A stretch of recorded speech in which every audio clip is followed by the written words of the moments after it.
Qu'elle râle après toutes les condamnations, alors même qu'en 2013, elle a dit qu'il fallait rendre les personnes inéligibles à vie. Donc c'est la mauvaise foi incarnée, ça là. C'est comme son père, hein. Elle a fait une connerie, elle paye, c'est tout. Faut pas qu'elle râle, oui je suis ceci, je suis cela. Avant elle, il y a eu François Fillon, il y a eu Sarkozy, il y a eu Jérôme Cahuzac. Les escrocs de tous bords, ils ont dégagé. Et puis si elle était en Suède, elle aurait démissionné d'elle-même immédiatement. Voilà. On trouve toujours, les escrocs trouvent toujours plus cons qu'eux pour les élire. Voyez Trump. Donc ça vous étonne pas qu'il y ait des citoyens qui continuent de la soutenir malgré l'évidence Ah non, pas du tout. Parce que certains parlent de complot, d'une volonté de l'empêcher de se présenter, etc. Oui, non, mais de toute façon, d'une manière générale, les escrocs politiciens, enfin ceux qui sont escrocs, on leur pardonne tout.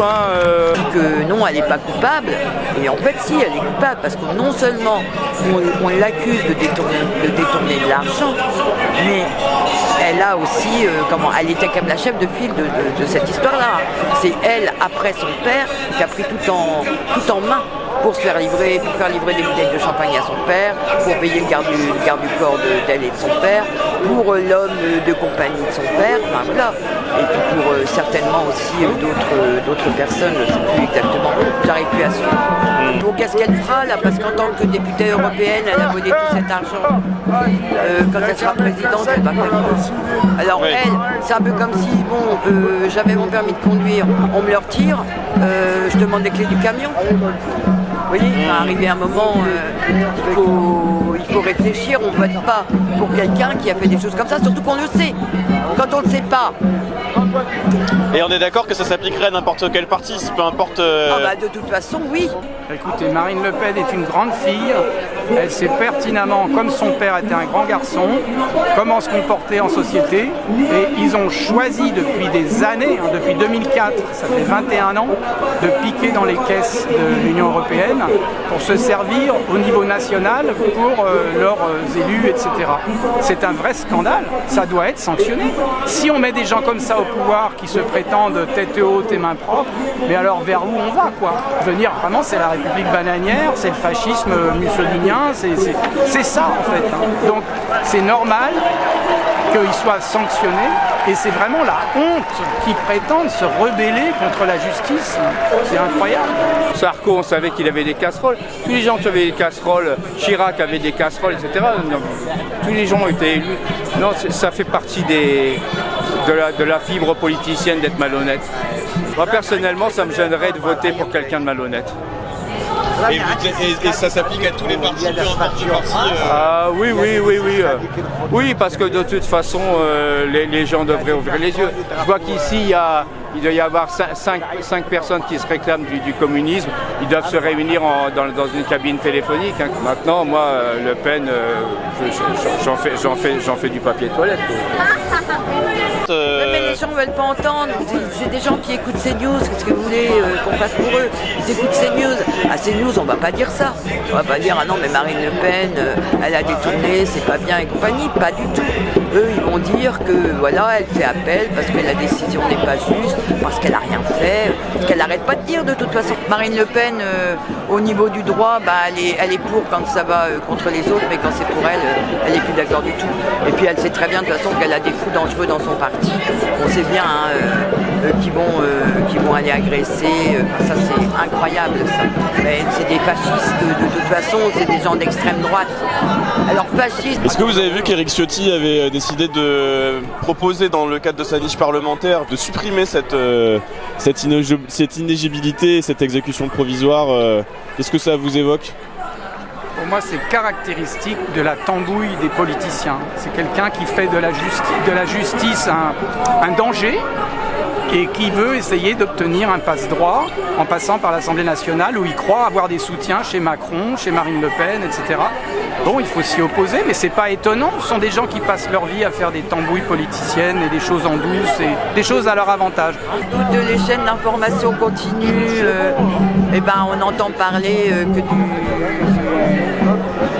On n'entend parler que de ça et que elle est reçue sur TF1 comme Sarkozy a été reçu pour se défendre, pour dire qu'ils n'ont rien fait, que non c'est pas vrai, qu'ils sont accusés, c'est faux, enfin, etc. Les médias qui travaillent à faire monter en puissance Marine Le Pen et qui finalement fait semblant de faire les vierges effarouchées en disant « Oh, comme c'est triste qu'elle soit condamnée, la République n'est pas bien foutue, il faut arriver à ce qu'elle passe quand même pour... » alors qu'elle vient de tromper les Français et les Européens à longueur de temps pendant des décennies. Donc moi je pense qu'il faut vraiment que les gens se mettent à faire de la politique et les médias actuellement sont soit entre les mains de milliardaires racistes comme M. Bolloré par exemple, soit entre les mains d'institutions étatiques qui évidemment servent les intérêts d'une politique qui est celle de M. Macron. Et dans cette politique, il y a l'idée qu'on ne peut rien faire. Ce sont les élites, les gens qui s'y connaissent bien, n'est-ce pas, qui sont propres sur eux, les ongles manucurés avec des beaux cols de chemise, qui font de la politique mieux que les autres. Mais non, c'est eux qui nous arnaquent à grande longueur. Ils n'ont aucun rapport avec le réel, ils sont hors sol. Et surtout, ils veulent défendre par un phénomène qui est très étonnant, une sorte de syndrome de Stockholm, une idéologie qui est on défend coûte que coûte les milliardaires qui nous pompent le sang à longueur de temps. Et ça, c'est un syndrome de Stockholm qui se répand beaucoup par ces médias dans la population. La première chose que les gens vont vous dire, c'est « Ah mais le milliardaire, le pauvre, il ne faut pas qu'il paye ses impôts, sinon il va partir. » Mais d'où vient la connexion d'intérêt entre cette personne qui vient de perdre son travail, qui a sa fille qui n'a plus de place en crèche, et monsieur ceci ou monsieur cela qui est un milliardaire? C'est inadmissible, cette imbécilité. Et ça, c'est les médias qui arrivent à créer cette prouesse de nullité intellectuelle dans la tête d'une masse de gens. Demandez, elle, une éligibilité à vie pour les gens qui détournaient de l'argent, qui s'en mettaient dans les poches. Donc, à mon avis, il faut qu'elle se fasse soigner, elle a maladie d'Alzheimer, et je suis infirmière, je sais de quoi je parle. Et oui, effectivement, il y a d'autres gens qui en profitent, il y a eu des Cahuzac, il y a même d'autres là en ce moment des affaires en cours. Bon, il y a Sarkozy, Éric Ciotti, etc. Après, Éric Ciotti, bon, c'est la même, voilà. Alors, je ne dis pas qu'il n'y en a pas d'autres, je dis simplement que quand ils seront chopés, il faut qu'ils payent. Il n'y a pas de raison que nous, si on ne déclare pas nos impôts, on oublie ou volontairement qu'il y ait des gens qui ne déclarent pas certaines choses, on risque d'un jugement et elle respecte pas en fait le jugement. C'est ça le pire, c'est qu'on est quand même, c'est quand même des députés et des sénateurs qui votent des lois. Et là maintenant elle va dire que c'est le gouvernement ou je ne sais quoi qui ne veut pas qu'elle se présente. C'est n'importe quoi, au contraire. Les gens veulent qu'elle se présente, puisque de toute façon on sait bien qu'à chaque fois on bat Marine Le Pen. On a même battu Marine Le Pen aux dernières élections des députés. Donc il n'y a pas de problème. Au contraire, c'est très facile de battre Marine Le Pen. On la met à un débat, même si elle a progressé, voilà. Et de toute façon, les Français, la majorité des Français ne sont pas racistes. Et les gens qui votent pour Marine Le Pen, de toute façon, ils sont racistes. Parce que s'ils écoutaient vraiment ce qu'elle dit, ils ne voteraient pas pour elle. Vous êtes dans une démarche partisane ou vous considérez que n'importe quel élu, que vous le souteniez ou pas, doit être concerné par... N'importe quel élu. Mais ce qu'il y a d'intéressant dans l'affaire où Mélenchon s'était opposé à un responsable juridique et puis à un policier en disant « la République c'est moi », etc., je pense que ça a été vraiment instrumentalisé. C'est-à-dire que c'était le moment du début du quinquennat de Macron. Il savait très bien que son plus dangereux adversaire politique, c'était la France Insoumise et Mélenchon. Alors, il a monté toute pièce une affaire qui peut-être avait des raisons d'être montée, mais il l'a fait dans un calendrier qui l'avantageait lui pour en début de son quinquennat discréditer, vraiment faire fondre l'électorat de la France Insoumise.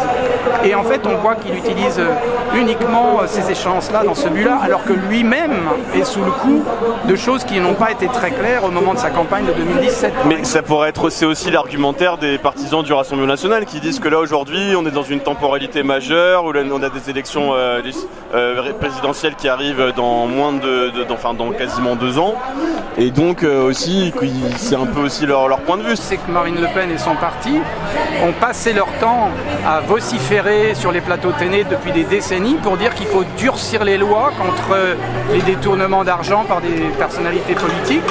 Résultat, ils l'ont fait pratiquement plus que tout le monde et ils demandent que la loi ne s'applique pas pour eux. On est dans le compte de l'abus complet d'impunité, de prétention à l'impunité qui est totalement injustifié. La loi doit s'appliquer. Il y a beaucoup de gens qui sont dans des affaires de corruption, en particulier dans le gouvernement Macron.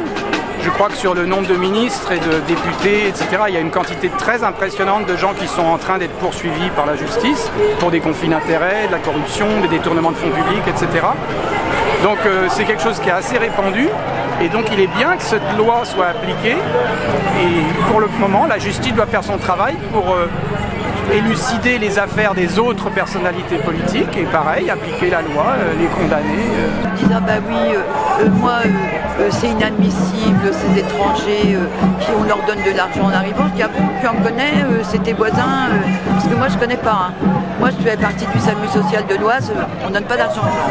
On leur donne un morceau de pain et encore, on leur donne une boîte de thon. On leur donne une bouteille d'eau. Le soir quand on passe en marron. Donc il ne faut pas nous raconter que quelqu'un qui arrive en France, on lui donne de l'argent, on lui donne une carte bleue, il paraît. Un logement, une carte bleue. Mais où les gens, mais qui peut croire ça? C'est ça n'existe pas ça. Parce qu'il n'y a pas beaucoup de contre-discours et de personnes qui sont dans votre situation et qui connaissent vous êtes c'est votre métier, donc vous savez. Non mais c'est mon métier, je veux dire, je suis infirmière, moi au départ, je suis pas députée, je suis pas juriste, je suis pas sénatrice, donc mais il y a un minimum de savoir, de se renseigner réellement des droits. En plus, sur Internet, vous avez droit à tout maintenant, vous n'avez pas besoin d'aller chercher une encyclopédie. Oui, il y a des informations qui sont accessibles. Il y a des informations quand même qui sont accessibles. Bah, évidemment, si vous écoutez BFM et CNews, vous allez entendre n'importe quoi. Europe 1, tout ça, évidemment. C'est Bolloré à qui appartient tout ça. Donc lui, il va continuer là-dessus. Si vous écoutez Éric Zemmour, c'est pareil. Mais si vous êtes un petit peu avec les cellules qui vous restent, les neurones qui vous restent, si vous allez chercher vraiment quels sont les droits des étrangers qui arrivent en France, vous imaginez bien que si on leur donnait une carte bleue et un logement, ils ne seraient pas tous à la porte de la chapelle en train de nous demander une bouteille d'eau ou 1 euro pour se payer un café et d'être heureux comme tout quand vous leur donnez une couverture parce qu'ils dorment en dessous de l'autoroute. De toute façon, je ne sais même pas dans quel vivent ces gens-là pour faire des choses comme ça. Ils ont qu'à venir voir là, ce qui se passe à Paris, aux portes, voir comment les gens sont accueillis, quoi, comment ils sont expulsés par la police, tapés, etc. En fait, qu'ils auront plus. Si on donne moins à d'autres, déjà on leur donne rien, et puis ils n'auront pas plus de toute façon. Ils n'auront pas plus, puisque de toute façon Marine Le Pen sera là pour détourner l'argent. Ces gens sont dans un état de désespoir et de rage, mais ils se trompent de solution. Ils ont une colère qui est compréhensible, mais d'aller cibler des boucs émissaires de gens parce qu'ils ont une couleur de peau ou une religion ou quelque chose qui leur plaît pas, c'est vraiment quelque chose de malsain. Et je pense que c'est faire œuvre de salubrité publique d'essayer de mettre le débat toujours sur la question politique. C'est-à-dire on débat avec les gens de quoi ont-ils besoin, de quoi manque-t-il, plutôt de problèmes de salaire ou d'écoles qui ferment, etc. Et c'est sur ça qu'il faut débattre pour trouver des solutions, pas en cherchant des boucs émissaires.